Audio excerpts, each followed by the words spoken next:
On today's show, we talk about moving in together with blended families. We talk about how to love your son when he's struggling with severe mental illness. And we talk to a young man whose brother was just in a severe car wreck, and the whole family is trying to figure out what to do next. Stay tuned.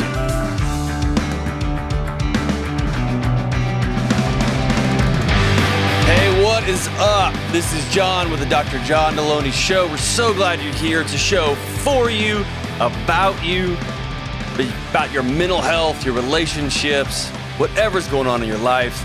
We'd love to have you on the show. Give me a call at 1-844-693-3291. It's 1-844-693-3291. If you want to talk about what's going on in your life, leave a message. We'll call you back, have you on the show, and I will do the best I can to walk alongside you. And hey, here's the thing. It's free, right? So what do you got to lose? What do you got to lose? It's not like you have any investment other than like 15 minutes of your life.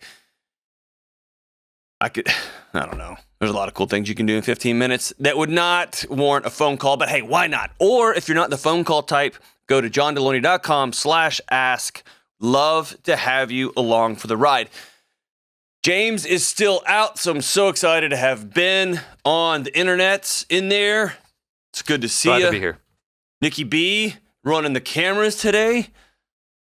And the always brilliant, kind, and appropriate Kelly running I feel like you want quarterback. something from me. Disagree. Strongly disagree. I'd like the show just to go on and So that's what you want from finish. me. That's what I want from you. Yes. So glad to have everybody here. Hey, I often get this question. If I don't watch the news, how do I not live in a hole? Like, where do I get information from? One of the few places that I've come to trust over the past however long it's called themarginalrevolution.com. It's two economists, Tyler Cowen and Alex Tabarrok. It's a website, but it's like a blog, a running blog, and I turned it into an app on my phone. That's where I get my news from. And these guys are brilliant statisticians and data-minded folks, and I've watched them over the course of the pandemic, the last 18, 24 months. They have been ahead of 100% of things. It's really been impressive, actually. And they love art and food and all kinds of good stuff, so it's awesome. But I tell you that to tell you, they posted this yesterday. They also post a curated list of interesting articles that come across planet Earth, whether it's about chess or whether it's about nutrition, whatever it happens to be about. They got all kinds of fun stuff. But this particular article caught my eye. And so I've got it on my internet phone here, my cell phone. Which media have proven sticky as pandemic has diminished? And so sticky is, just a nerdy scientific term for what behaviors are continuing on after the pandemic has begun to recede. And so by a large margin, video games, more than an hour more video games a day. Get this. A sprawling platform in which people make and share their own basic games reported that in the first quarter of this year, 2021, players spent nearly 10 billion hours on the platform, nearly twice as much as they spent on that same period in 2020. Last year, people installed 56.2 billion gaming apps. Good folks. Here's the deal. Whereas all other generations of Americans named television and film as their favorite form of home entertainment, Generation Z ranked them last after video games, music, web browsing, and social media. So we are seeing a shift, number one. And I think the shift is actually pretty good from passive entertainment, just absorbing movies and TV, to participation. But 10 billion hours in the first quarter of video games, just on one platform. Let me just make a suggestion. Go outside. Go outside and play with friends. Right? There's little kids out in the lobbies. Go play with other people. Dads, play catch with your kids. Kick a soccer ball. Throw water balloons at each other. Spray each other with a hose. Plant stuff. walk, run, ride bikes, dig holes, catch things, set things on fire, shave your neighbor's head, re-roof something. Whatever you got to lift weights. Here's a crazy thing. Jog. Try that. Try jogging. Or, Nerf guns. Regular guns. Everybody's got those. Whatever it is. 10 billion hours playing a game. You could have gotten a million at least PhDs in 10 billion hours. That's just the first quarter. You can get any number of online courses for free. Local community college classes for free. Cooking classes, welding classes. Do something besides playing video games. 10 billion hours. Oh my gosh. Go outside. And it sounds like I'm going through puberty now. My voice is cracking. Stop playing video games. Quit. That's all. Jeez Louise. Go outside. Go play. And I know some parts of the country right now, it's like 1,000 degrees. I get that. The one way to make it not so 1,000 degrees, go outside. I met with a remarkable climate scientist once, and she said one of the key things you can do is go outside and your body will acclimate over time, but it's uncomfortable for a while. Go outside, even when it's hot. Hey, here's a crazy thing. Just serve other people. Go paint stuff, pick up trash, mow your neighbor's yard. Whatever it is. Go outside. Or stay inside. Read books. And I know that's like, oh my gosh. Read books. Write a story. Write poems. You know what? Challenge accepted. Challenge laid down. Gauntlet. Consider it laid out. Write a poem and mail it to me in an envelope with a stamp. And I will read your poems online. On this show. On the internets. Your poem. And that's what I want. I want poems, but they have to be handwritten on paper. Paper is this product that has lines on it most of the time. It doesn't even have to have lines. I don't care. It could be on the back of a newspaper. But write poems, mail them in an envelope. I will not accept them digitally. And I will read your poems on this show. That's what we're going to do. That just solved it. 10 billion hours. Good grief. All right, let's go to Melody in Knoxville, Tennessee. Melody, how are you? I'm doing okay. Excellent. How can I help? All right. So, my boyfriend has asked me to quit my job and move in with him. Between the two of us, we have 5 children. Okay. And this means I will be taking care of his kids full time. That concerns me because we have very different parenting styles. And I'm wondering what the best way would be to go about it in such a way that the transition is best for our kids. Oh, man. So first, don't move in. Okay? You are not ready for that. Just listening to your usage of pronouns and listening to your usage of you are speaking about this situation as far arm's length as you can get it. Okay? This other person is asking me to quit my job and take care of his kids. You're not there yet. Okay? And I don't mean this is the end of your relationship. I don't mean that this is, what are we doing? Why are we? It just means right now you're not there yet. Okay. Do you agree with that or no?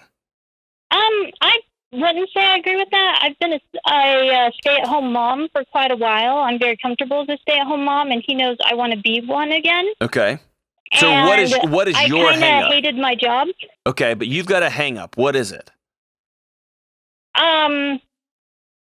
Well, the only real hang-up I have about it, because there's a lot of necessity, in many ways he's helping me out by doing this because I'm not in a good living situation, and this is like very much a lifeline for me. So I'm very happy with that idea, and I was actually very grateful for the offer. Okay. The only thing is, when it comes to our relationship, like the only real concern that I have, and I'm an exceedingly pessimistic person, especially when it comes to relationships, just to let you know. Excellent. I look at every dude like, yeah, you have a curveball. What is it? You know? Excellent. You're going to throw something at me. Hey, real quick, just an aside, where'd that come from? That mindset? Yeah. I prefer to be safe than sorry. And, well, the fact that I'm a single mom shows that my other relationship didn't work out too well. You've been sorry before. Okay.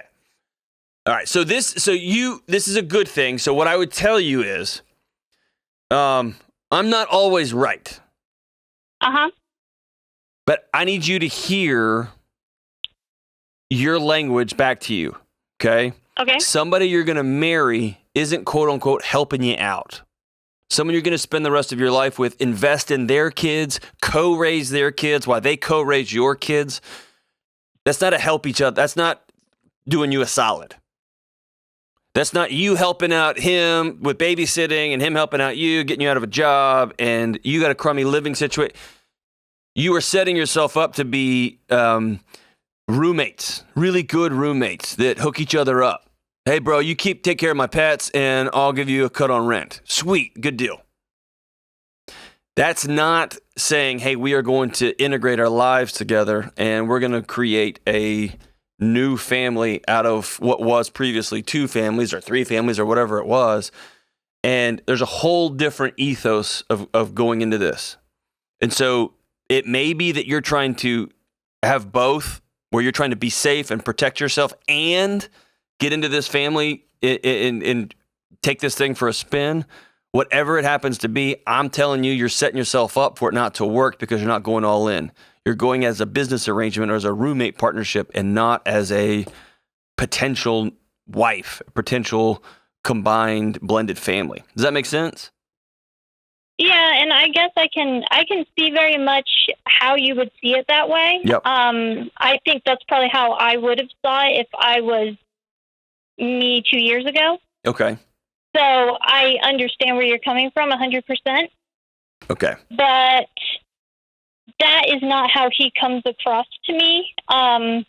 He's been good to me in ways that my husband of 10 years never, ever was. Okay. And has been going out of his way to make sure that, like, the road is as paved for me as possible.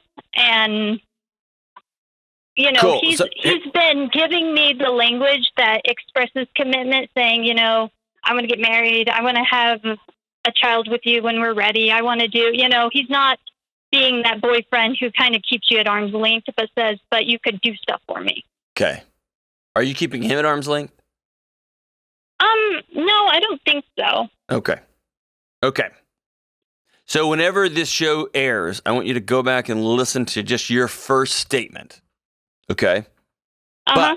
But let's move on. So I trust you. You love him. You're all in on this deal. So how can I help? So my, like I said, only real concern with this is we both have exceedingly different parenting styles. What does that mean?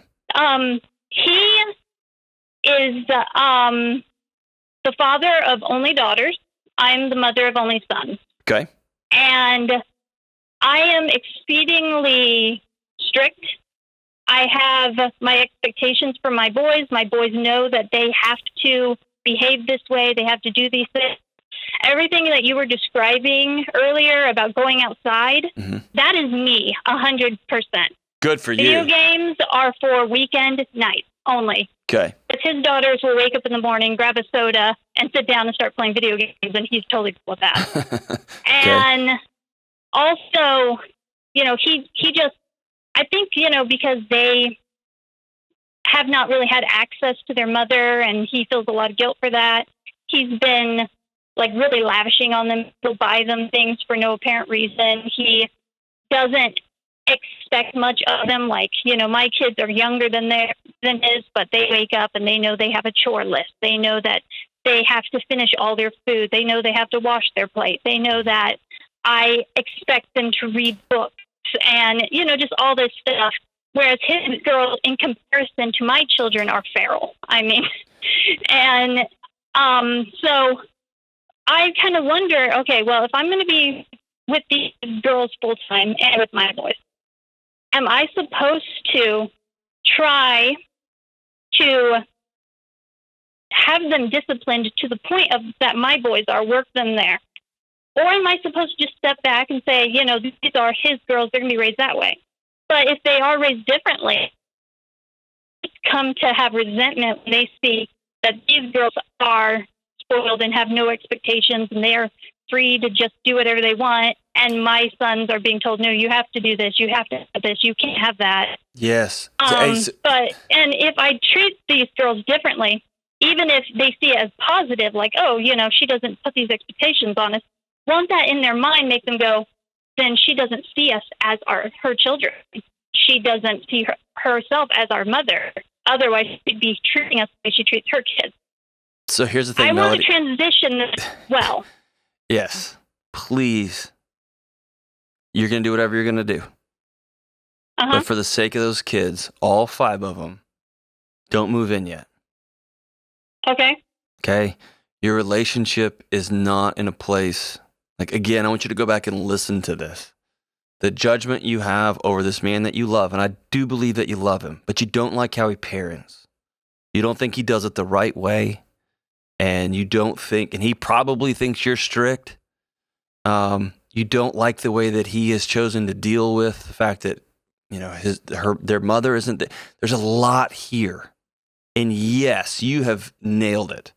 Trying to combine these two families without some sort of commitment to we're unifying this family. Because when you're combining blended families, like let's say y'all are both getting married this weekend and you called me, we are all in, then yes, what y'all are going to have to do is really be intentional about what kind of parents we're going to be. And that means we're going to have to set some really firm boundaries, and it is going to be World War III because kids are going to bang their head up against those boundaries to see if they hold. And they, especially kids of who have gone through divorce, they've lived in chaotic systems. They've been around heartbroken adults. They've tried to prop them up. They think that to some level this is their fault. And then somebody comes in and says, hey, no more Cokes, no more video games. You go outside. Then you would have to have a season of understanding that you're going to be considered the worst person on planet Earth. And you're going to have your boyfriend's, husband's full backing so that when those girls run to their mom or run to their school counselor and they declare war on you because you're holding them to this standard and their bodies get off of sugar and start sleeping and get off of the bleeps and the screens, you're in for a long transition. And vice versa, when your boys who've been raised for how long have you been divorced? About a year. Okay. And how long have y'all been separated? About a year. I mean, it's kind of been, it's complicated. My husband decided that he didn't want to be with me, but didn't want to divorce me. So he moved out, but he would come back whenever he wanted. And he, please. He was paying all my utilities and stuff. And I was just kind of putting up with it. But when he started deciding he can see other women too, that's when I said, you know what, I'm done. I don't want to do this. I've been doing this for years. I'm done. Listen, your boys have got to get some stability. And they've got to get some sort of adult stability in their life. And taking those boys from that chaotic situation, chaos. Dad's just gone. Dad just plops back in. Dad's deciding, hey, I'm going to have girlfriends too. That relational chaos between you and him that manifested itself into the air of that home, which is, I get it, man. It's not to beat you up over that. There, of course, there's going to be relational chaos in that home. If that's the kind of house your husband was trying to hold together, or that you were trying to hold together on behalf of your husband acting like a child. And then to take those boys, put them into a house with girls who are being raised completely different, with a guy you're not all in on. You've been with less than a year. Man, I'm just telling you that it's chaos. Find a new place to live. Continue having conversations with your current boyfriend about, hey, what would this look like down the road? Not, hey, he's saying all the right things. I don't care about what people say. I care about people, how they are, right? you all start having conversations about, hey, this is how I feel strongly about not giving kids Cokes at 9 a.m. Feel strongly about kids being outside and playing together and using their imaginations and not being on screens. And he may say, I feel really strongly about letting kids just do whatever they want in the mornings. I feel really strongly about letting kids play video games. They're growing up in a digital world and they're going to have to know how to do this. Whatever the thing is, y'all are just really far apart. And I get that it would probably be better financially. You're, as you said, in a bad housing situation, whatever that means. I get that it would be easier. I'm telling you, the casualty here will be those kids, all 5 of them. Y'all aren't ready for it, man. You're not ready for that. If y'all were 19 and 20 and y'all are just gonna move in together, I would tell you don't, but the stakes would be lower. It would just be y'all. But you got little kids, man. They gotta heal from this. You take that whatever you will. You're probably gonna do it anyway, and you're grown up. You can do whatever you want to. I'm just gonna tell you to hold off, man. To hold off, Melody, and get some healing under your belt, get some healing in the house, give those boys some stability. All right. Whew. All right, let's take a quick break. We'll be right back on the Dr. John Delony Show.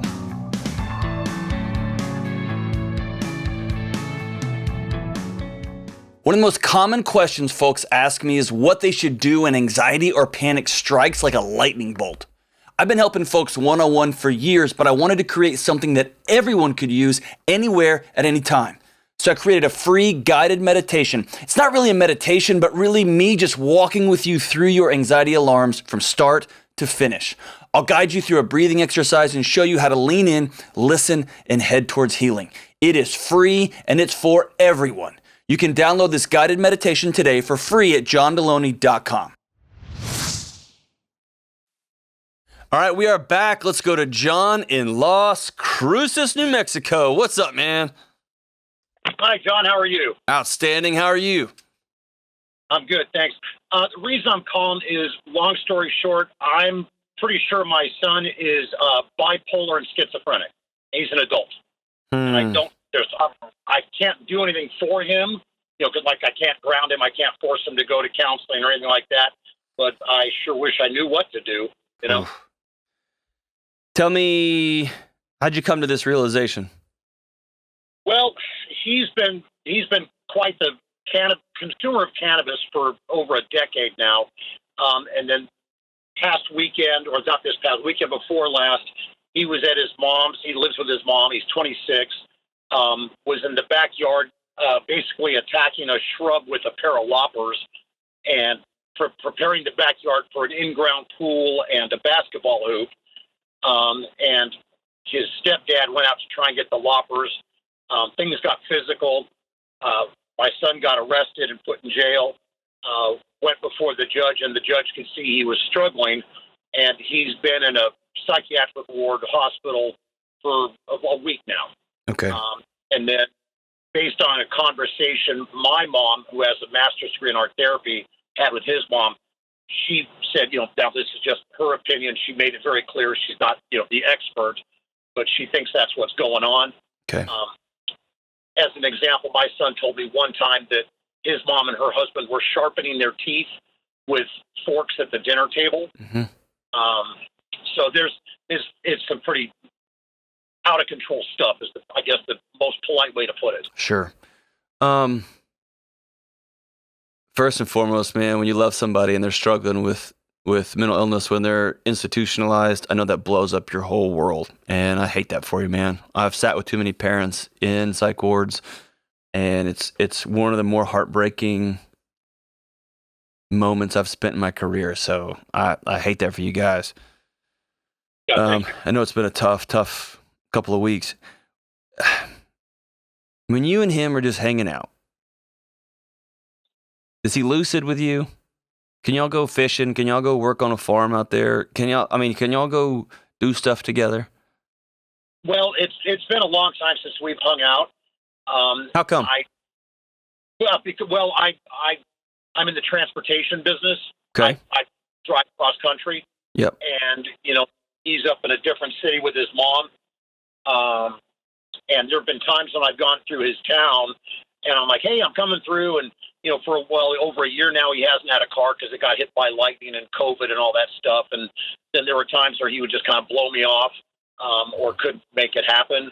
So we haven't had a quality connect time for a while now. And let me back up. About 5 years ago, he was smoking spice.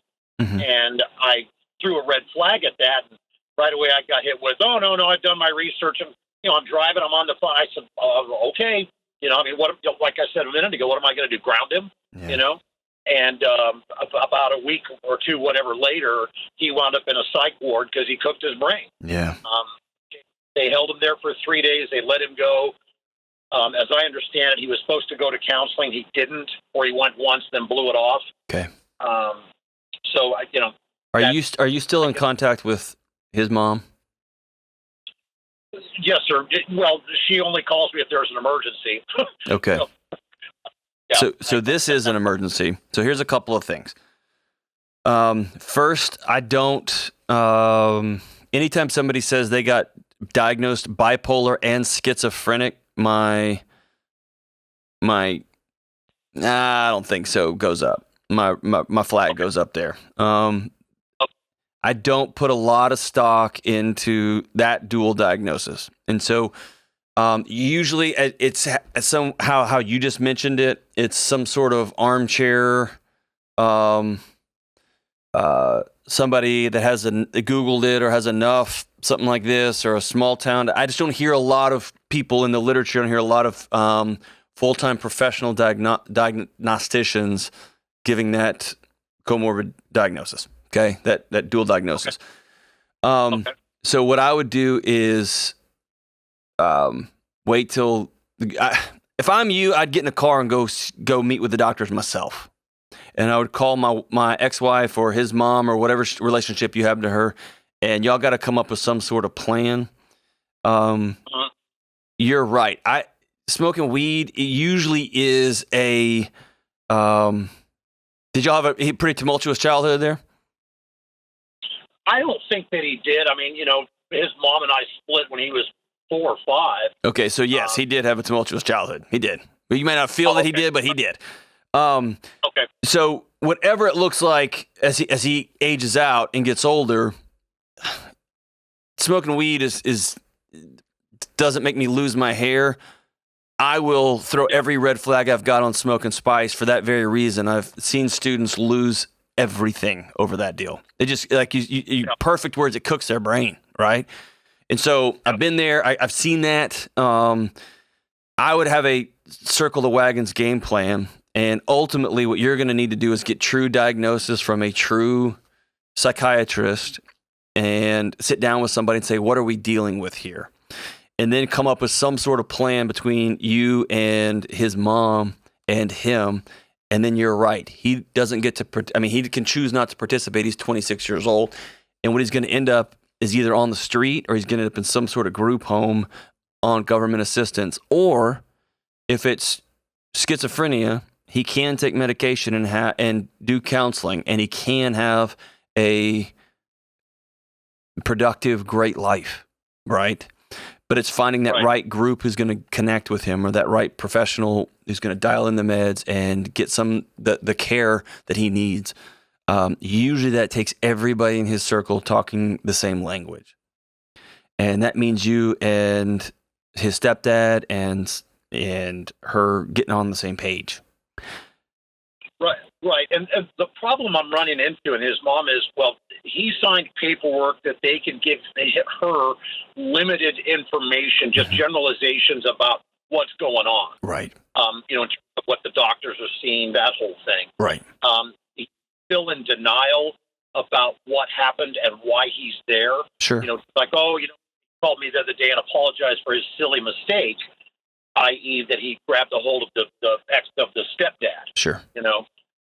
And so that's, I don't know how much information I'm going to get, let alone his mom, who lives in a different city, like I said, with him, Right. So. That's where your partnership with a doctor, or often there's a social worker that helps communicate between patients like this and parents and families and community support groups. But here's what I'm telling you. if I'm you, I'm on the phone with every single person I can. I would take off of work if at all possible, or try to route myself through this community. The way forward is everybody being on the same page and everybody being connected. And sometimes having divorced parents in a room with somebody who's struggling is what's going on here? And a doctor telling everybody the same thing. And again, he's 26, and it may be a heartbreaking, just can hardly breathe through my own tears situation where he's just going to not let anybody have access to anything at any time. I've just seen persistence and continued care and in-person contact do worlds of wonder. And I've also sat with parents outside of psychiatric wards or in my office and have to explain to them, I know you're paying for college. I know the psych visit is on your insurance, but your kid is signed away where they will not talk to you. They think you are part of the problem. And man, there are a few more awkward conversations, but I've had those. They're hard, right? That could happen to you. What I want there to be is a record of me going to the ends of the earth to try to get the right information, get everybody on the same page. Okay? That may be you reaching out to her. And here's what I say. I would tell you, if your son is diagnosed bipolar, if your son is diagnosed schizophrenic, there's readings you can do. There are groups you can join. There are, Facebook groups with parents, with kids, and there's all kinds of resources you can join, but you don't even know what this is yet. Or it might be just a bad trip with some bad hallucinogens or some bad spice or some bad K2, whatever it happens to be. And man, it may just need to heal his brain for a little while, and then he's going to be back to normal. And then we got to do the hard work of why is he a drug addict, right? Right. So that's, again, I think your best friend right now is information, and your best friend is partnership, even if it's with somebody that you struggled being in partnership with before. And here's the third and final thing. You're going to have to deal with the grief of the last 5 years. You're going to have to deal with the grief of the last 7 years. You're going to have to deal with the grief of my son's in a psych ward and I'm however many miles away. And that means you're going to have to find somebody who will hold you accountable to your diet choices, to sleeping choices, to not trying to work your way out of your feelings, to go sit with somebody and just say, hey, I'm heartbroken, whether that's a local pastor or a local counselor there in town, whatever that looks like for you. But you're going to have to be well and whole through this deal. Otherwise, you're going to bring your own chaos and your own spin to this situation, and it doesn't need any more chaos, doesn't need any more spin to this deal. So, in order, real quick, you need real information from real professionals who know what they're talking about. Whether that's going to be the psychiatrists, the doctors, whomever, you got to get real information, not a friend of a friend, not an art therapist who knows somebody else. You need to get real information, okay? Real data. Number two, you and your son's mom have got to agree, and stepdad, however awkward it is for y'all, we're going to come together in partnership over this deal. We're going to discuss things. We're going to learn from each other. We're going to sit in the same room and be grown-ups for the benefit of our son. We're going to figure this thing out, okay? And then you're going to do the best you can to connect with that hospital, with your son, with the social worker, with whoever that is that can get you back into relationship with this young man.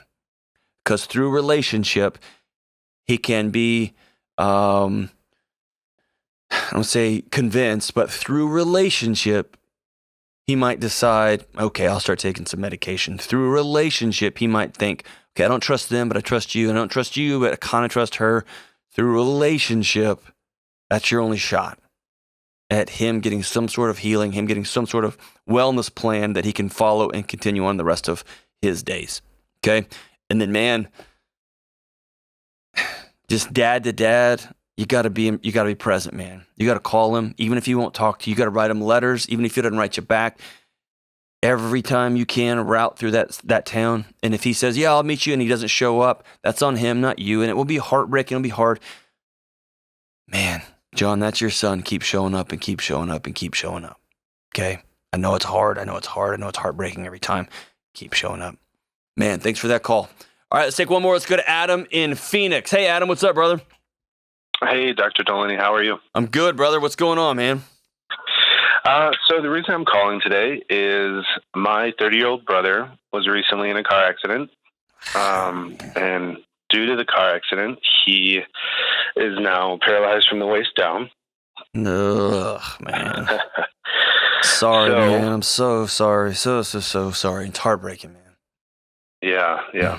So the first 4 weeks after the accident, he was in the hospital, having surgeries and therapies and, learning how to live with what's now his new life. Is this a permanent paralysis? The doctors think yes, okay. but, there's always hope or miracles or whatever the case might be. Sure. But the prognosis is this is not temporary. This is a new permanent way of being. Correct. Okay. Correct. Okay. Yeah. So who's he staying with now? So he's actually living with my parents now because he has a girlfriend, but he's not married or anything. So my parents thought it'd be best that he moves back in with them. Okay. Mm-hmm. Sorry, man. I'm so sorry. So how can I help, brother? What can I do? What can I do for you? So since he's come back, I've flown out there shortly after he moved back with my parents just to visit, see how he's doing, try to normalize things a little bit or help him or help my parents in any way I could. But since I've left and come back home, since I actually live in Arizona, just talking with my parents and kind of talking with him, there's been, anger and fights between them and, wishes he would have just died in the car accident, stuff like that. So I guess my question is, how can I help from so far away? When I'm hearing this from them, I try to talk to my brother, text him, call him. Sometimes he does respond, sometimes he doesn't. And I think it's kind of like some days are better than others, essentially. So, yeah. Phew, man. So not my brother, but my oldest friend on planet Earth was in a similar situation the weekend after he graduated college.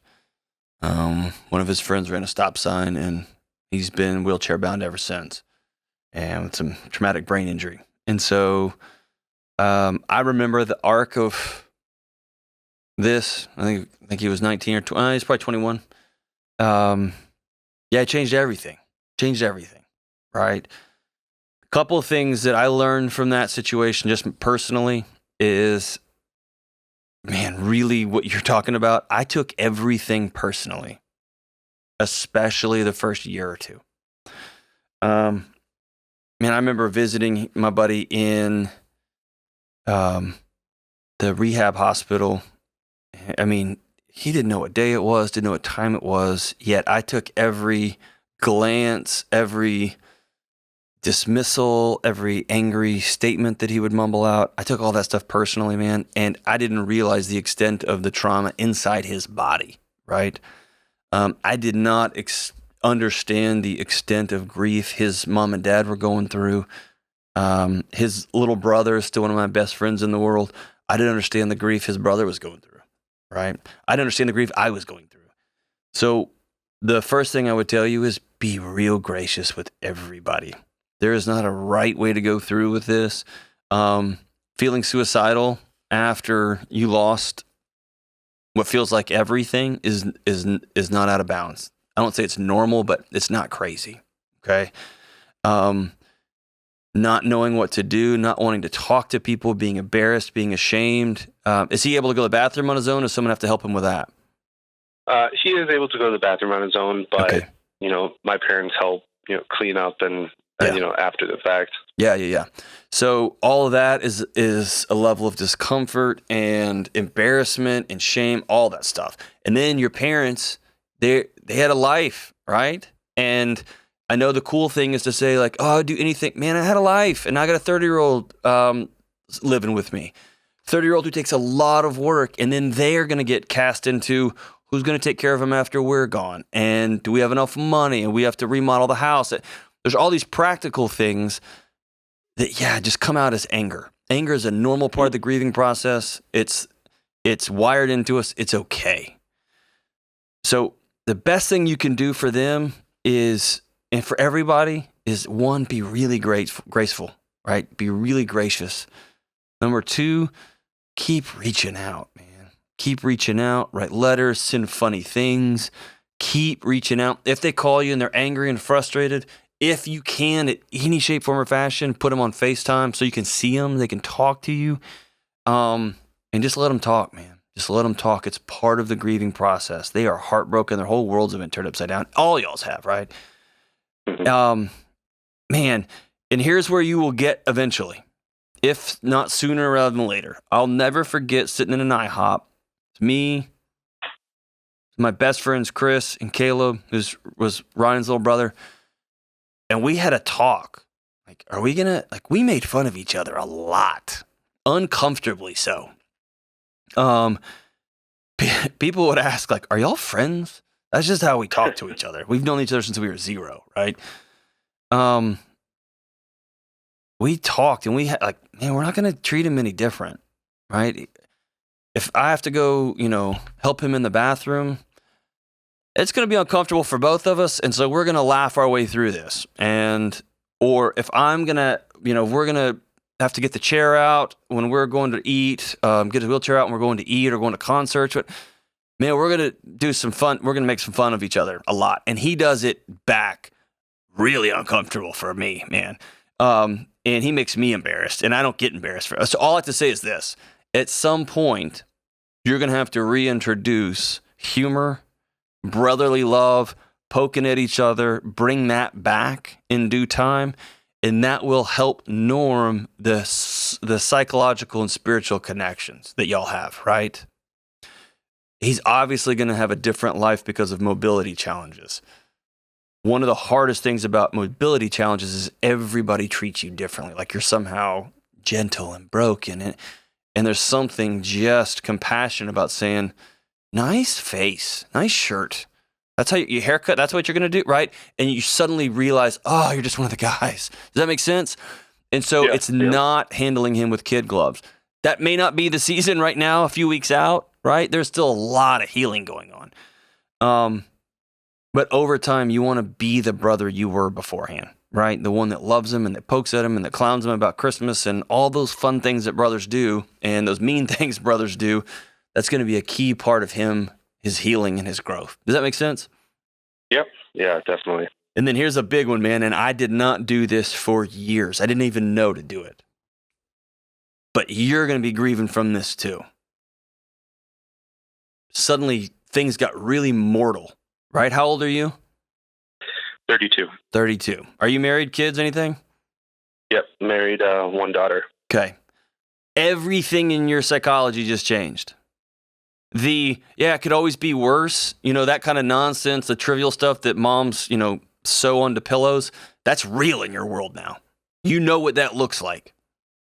And it will come out in how you parent. It will come out in how when your wife is 15 minutes late calling you, you'll immediately go to the worst case scenarios.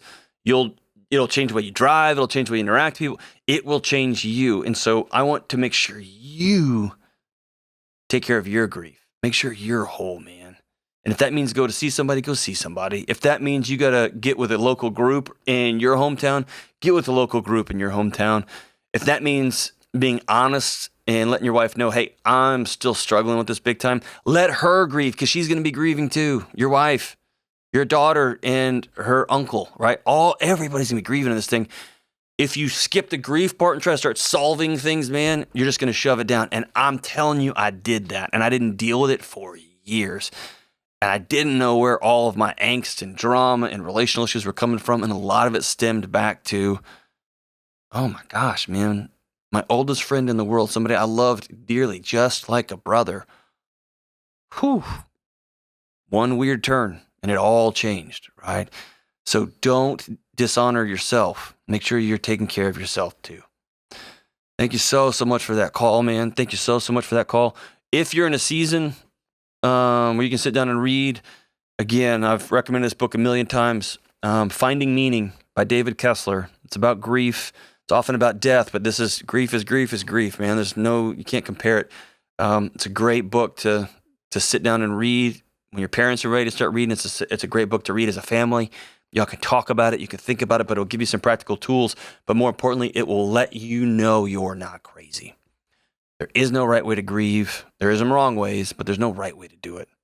Continue to show up there for your family, man. Let them be angry. Let them be frustrated. Let them be heartbroken. If your brother says, hey, I'm going to kill myself today, obviously call 911, right? But him waking up frustrated and just beat down by this is normal, man. And you too. All right, thanks so much for that call, Adam. Whew, it sucks, man. Sucks. Brings back a lot of, man. All right, so as we wrap up today's show, again, I was listening to this on the way to work today, man. The greatest songs ever written.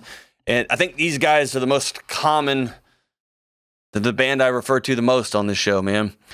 Of course, off the Magpie and the Dandelion records, the Avett Brothers with the really extraordinary song, Open-Ended Life, and it goes like this.